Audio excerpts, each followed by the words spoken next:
President Johnson, Mr. Speaker, Mr. Chief Justice, President Eisenhower, Vice President Nixon, President Truman, Reverend clergy, fellow citizens.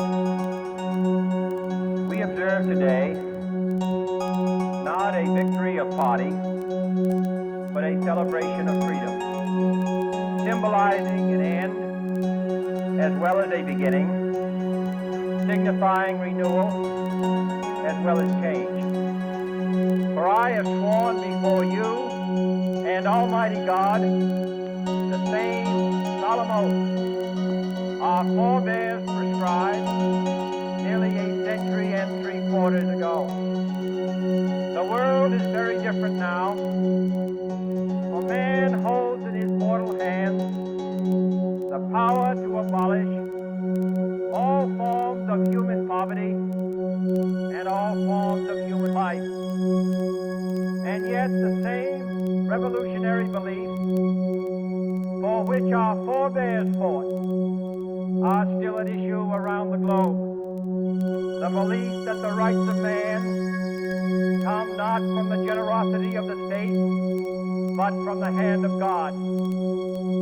We dare not forget today that we are the heirs of that first revolution. Let the word go forth from this time and place to friend and foe alike that the torch has been passed to a new generation of Americans born in this century, tempered by war, disciplined by a hard and bitter peace, proud of our ancient heritage, and unwilling to witness or permit the slow undoing of those human rights to which this nation has always been committed and to which we are committed today at home and around the world.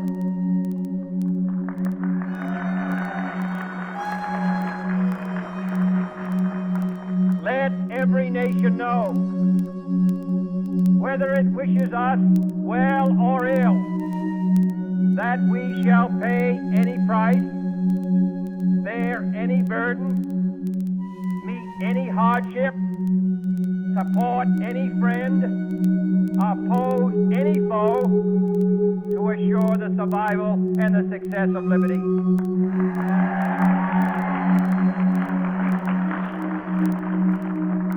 This much we pledge and more. To those old allies whose cultural and spiritual origins we share, we pledge the loyalty of faithful friends. United, there is little we cannot do in a host of cooperative ventures. Divided, there is little we can do, for we dare not meet a powerful challenge at odds and split asunder.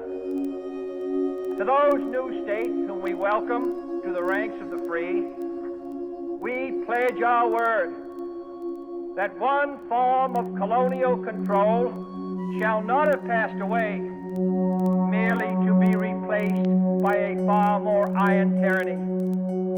We shall not always expect to find them supporting our view, but we shall always hope to find them strongly supporting their own freedom, and to remember that in the past, those who foolishly sought power by riding the back of the tiger ended up inside.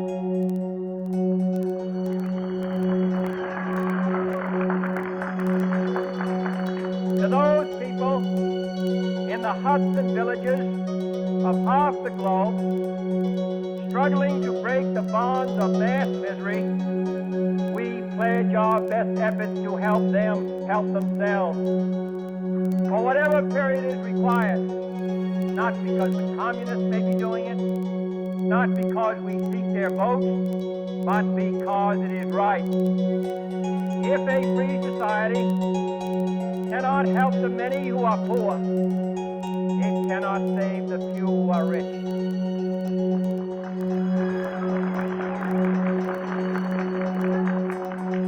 To our sisters republics south of our border, we offer a special pledge to convert our good words into good deeds, in a new alliance for progress, to assist free men and free governments in casting off the chains of poverty.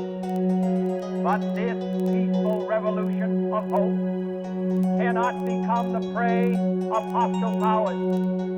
Let all our neighbors know that we shall join with them to oppose aggression or subversion anywhere in the Americas. And let every other power know that this hemisphere intends to remain the master of its own house.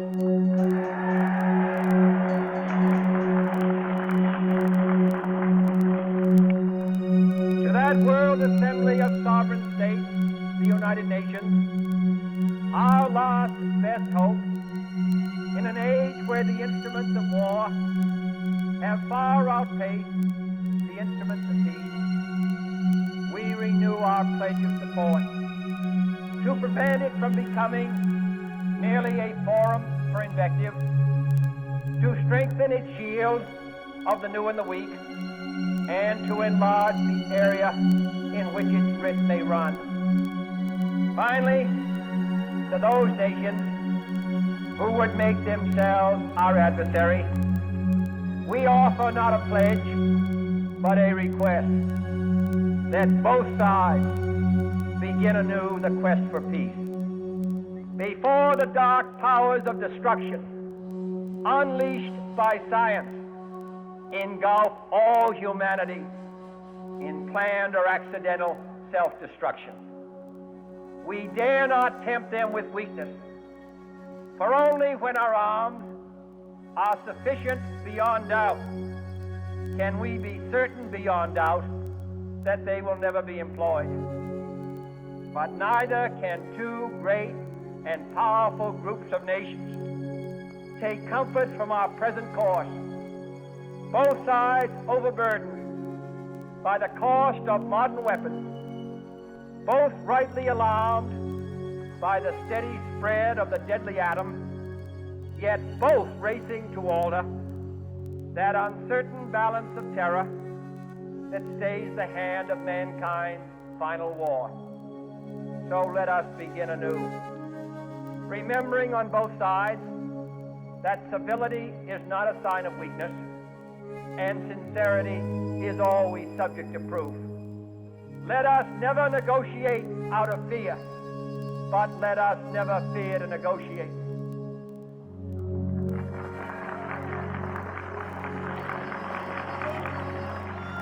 Let both sides explore what problems unite us, instead of belaboring those problems which divide us.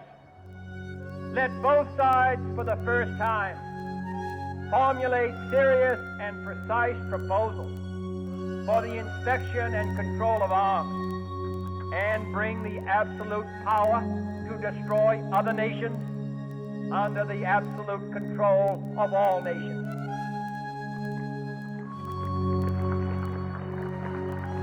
Let both sides seek to invoke the wonders of science instead of its terrors. Together, let us explore the stars, conquer the deserts, eradicate disease, tap the ocean depths, and encourage the arts and commerce. Let both sides unite to heed in all corners of the earth the command of Isaiah to undo the heavy burden and let the oppressed go free. And if a beachhead of cooperation may push back the jungle of suspicion, let both sides join in creating a new endeavor, not a new balance of power, but a new world of law, where the strong are just and the weak secure and the peace preserved. All this will not be finished in the first 100 days, nor will it be finished in the first 1,000 days, nor in the life of this administration, nor or even perhaps in our lifetime on this planet. But let us begin.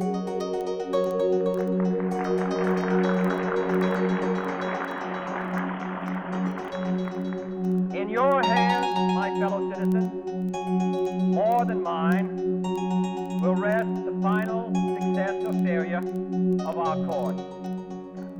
Since this country was founded, each generation of Americans has been summoned to give testimony to its national loyalty. The graves of young Americans who answered the call to service around the globe. Now the trumpet summons us again, not as a call to bear arms, though arms we need, not as a call to battle, though in battle we are, but a call to bear the burden of a long twilight struggle, year in and year out, rejoicing in hope, patient in tribulation, a struggle against the common enemies of man, tyranny, poverty, disease, and war itself. Can we forge against these enemies a grand and global alliance, north and south, east and west, that can assure a more fruitful life for all mankind? Will you join in that historic effort?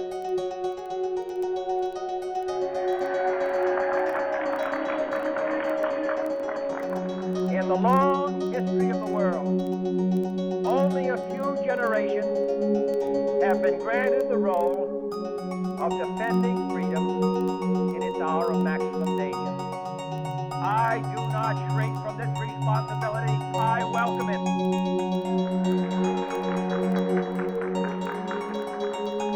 I do not believe that any of us would exchange places with any other people or any other generation.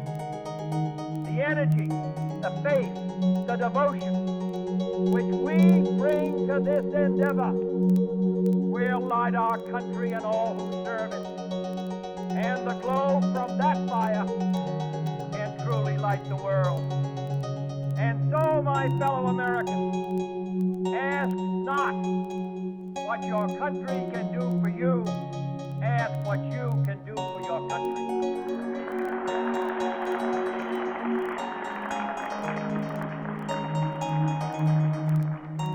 My fellow citizens of the world, ask not what America will do for you, but what together we can do for the freedom of man.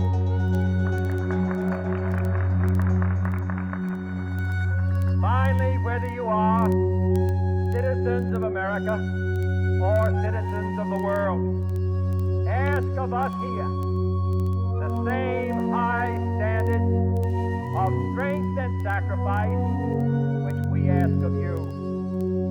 With a good conscience, our only sure reward, with history the final judge of our deeds, let us go forth to lead the land we love, asking His blessing and His help, but knowing that here on earth, God's work must truly be our own.